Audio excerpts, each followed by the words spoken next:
Enjoyed some food inside his enclosure at the Union County Sportsman's Club's wildlife sanctuary near Millmont.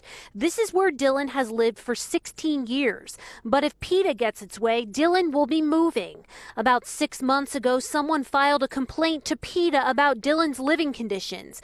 When PETA's captive wildlife specialist Rebecca Smudzinski came here last year, she tells Newswatch 16 Dylan was the most obese bear she's ever seen, and his teeth need a lot of work. She said, quote, "The Union County Sportsman's Club has proven again and again it lacks the skills to care for Dylan.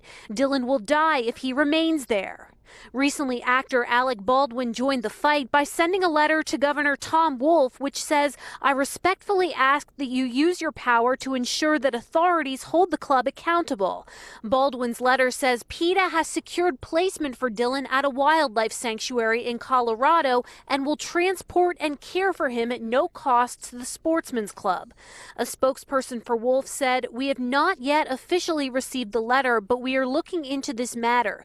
Fair treatment of animals is a priority of Governor Wolf." Dylan has lived here at the Union County Sportsman's Club sanctuary for about 16 years. He was rescued from another sanctuary in Northumberland County. The Union County Sportsman's Club has nearly 5,000 members. Its wildlife sanctuary has more than 24 rescue animals.